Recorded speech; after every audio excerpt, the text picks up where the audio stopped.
السلام عليكم ورحمة الله. مرحبا بكم في قناة شهوات نجاة. اليوم ان شاء الله غادي نقترح عليكم واحد التحلية كتجي في المذاق ولا اروع. غنحضروها بالموز او البنان والكراميل، وتقدروا تحضروها الفطور او السحور، وغادي نحضروها بمكونات بسيطة بزاف وسهلة وسريعة التحضير. وغادي نخليكم مع الفيديو تشوفوا المقادير والطريقة. هادو هما المكونات اللي غادي نحتاجو باش غادي نحضروا التحلية.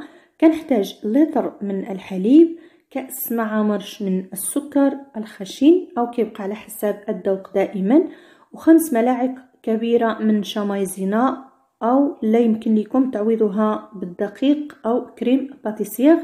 وكنحتاج 3 حبات من الموز الحجم ديالهم صغير، الا كان الحجم ديالهم كبير يمكن لكم تكتفيو غير بواحده. وكنحتاج تقريبا 70 غرام من البسكوي. بالنسبه للبسكوي كيبقى الاختيار ديالكم، يمكن لكم تستعملوا اي نوع اللي متوفر او النوع اللي كيعجبكم او المفضل عندكم، ويمكن لكم تستعملوا حتى ديال الشوكولات او اوريو. يمكن لكم تطحنوه او غير تكسروه، ما تطحنوهش كيبقى لكم الاختيار. كناخذوا الطنجره او الكاسرول وكنضيف فيها كأس مع مرش من السكر، وغادي نحطها على النار هادئه حتى كيولي كراميل. ودابا غادي ندوزو باش غنخلطوا الحليب ونشامايزينا ومع الموز او البنان. كنخلي تقريبا كأس من الحليب غادي نخليه جانبا، غنضيفوه على الكراميل. كناخذوا الموز او البنان كما قلت لكم 3 حبات صغيره، الا كانت كبيره يمكن لكم تكتفيو بوحده. كنضيفوا 5 ملاعق عامرين من نشا مايزينا، الا ما كانتش متوفره يمكن لكم تعويضوها بالدقيق او لا تعوضوها بالكريم باتيسير. كنطحنوا الكل جيدا حتى ينسجموا لنا جميع المكونات، وكنطحنهم جيدا. دابا غادي ندوزو باش غادي نديرو الزبده فوق من البسكوي. كيبقى لكم الاختيار، الا ما بغيتوش تضيفوا الزبده ما تضيفوهاش. انا هنايا استعملت 2 ملاعق كبيره. كنخلطها مزيان حتى كنسجم ليا الزبده مع البسكوي، ومن بعد غادي نخليها جانبا.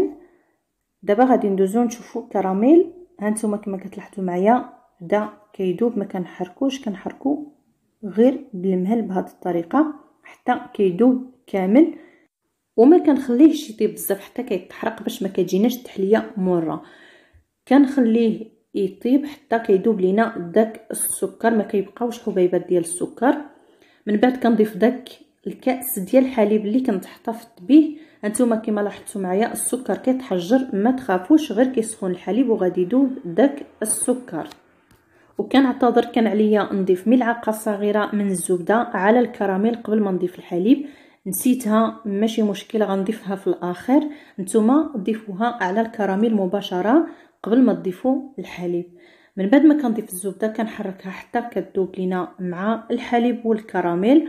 ومن بعد غادي نضيف عليها داك الخليط اللي خلطت ديال الموز ونشا مايزينا والحليب، غنضيفهم على الكراميل ومع التحرك المستمر حتى كيعقد الخليط وكيدير لنا هاد الفقاعات. ومن بعد كنحيدو من فوق النار وغادي نخليه جانبا حتى كيرتاح واحد المده ديال ربع ساعه تقريبا. ومن بعد غادي ندوز باش غادي نطحنو. هو من بعد ما خليته يرتاح واحد المده ديال ربع ساعه تقريبا، وغادي نخلطو مزيان واحد المده ديال دقيقه او 2 دقائق حتى كيبان لكم الخليط ولا رطب ولا كريمي. صافي كنستمروا بهذه الطريقه حتى كيتخلط لينا الخليط. نتوما كما كتلاحظوا معايا الخليط باقي سخون، ما خليتوش حتى كيبرد تماما. صافي دابا غادي نخويه في الكؤوس. انا خويته في هذا الكاس باش كيسهل عليا نديروه في الكيسان. كندير فقط نصف الكميه في الكيسان وكنحتفظ بالنصف الكميه. من بعد كناخذ داك البسكوي اللي كنت خلطها مع الزبده.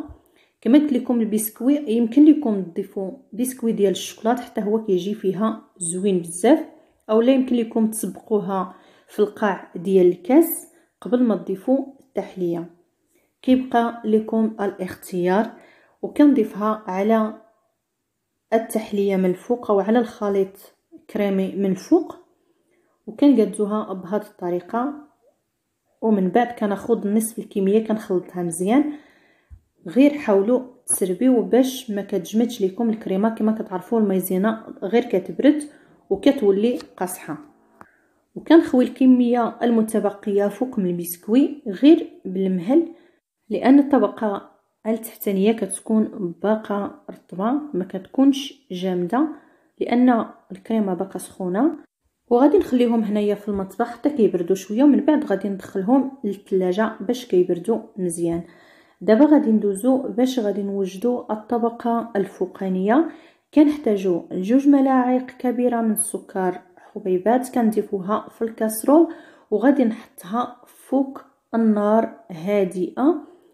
من بعد ما كيولي لنا السكر كراميل كما كتلاحظوا معايا حتى كيولي بهذا الشكل، ومن بعد غادي نضيف عليه كاس من الماء كما كتلاحظوا معايا.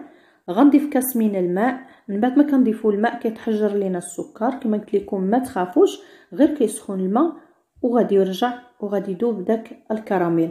كنحتفظ بالربع كاس من الماء، ما كنضيفش كاس كامل. كنحتفظ بالربع كاس من الماء وكنضيف فيه كيس من الفلون بدون سكر، فلون تشينو او اي نوع ديال الفلون عندكم متوفر يمكن لكم تستعملوه، او لا تستعملوا فلون كراميل حتى هو كيجي فيه زوين. كنخلطوا الفلون في الماء بارد باش ما كيديرش لينا الحبيبات، وكنخلطوا فوق من الكراميل اللي كنا ذوبناه، وغادي نردو فوق النار حتى يبدا يغلي. وكنطفي عليه النار، ما كنضيفوش ليه السكر لان اصلا درنا الكراميل. اولا يمكن لكم تضيفوا فيه حتى نكهه الفانيلا او السكر المنسم بالفانيلا، كيبقى لكم الاختيار. وكنديروا الكراميل فوق من الطبقه ديال الكريمه. من بعد ما كتجمد مزيان ما كنديروش فوق منها وهي سخونه باش ما كتضيعش لينا. كنديروا طبقات متساويات، ومن بعد غادي ندخلهم للثلاجه او حتى يبردوا شويه. عاد كندخلهم للثلاجه حتى كيبردوا مزيان. ومن بعد كنزينهم بالقليل من البسكوي اللي كان بقالي على الطبقات اللي درت في الكؤوس. غنزين من الفوق. بالنسبه للتزيين كيبقى الاختيار ديالكم، يمكن لكم تزينوها بالمكسرات او بالشوكولات. تزيين دائما كيبقى على حسب الرغبه. وهذه هي التحليه ديالنا من بعد ما كتوجد او كتبرد. كتجينا على هذا الشكل وكتجي في المذاق ولا اروع. نكهه البنان او الموز والكراميل كتعطيها واحد النكهه زوينه. وكنتمنى الوصفه اليوم تنال الاعجاب ديالكم. وإلا كنتوا اول مره تزوروا القناه ما تنساوش دعمونا بالضغط على زر الاشتراك وفعلوا الجرس باش يوصلكم الجديد. وشكرا على المتابعه ديالكم والتشجيعات ديالكم. الى وصفه قادمه ان شاء الله.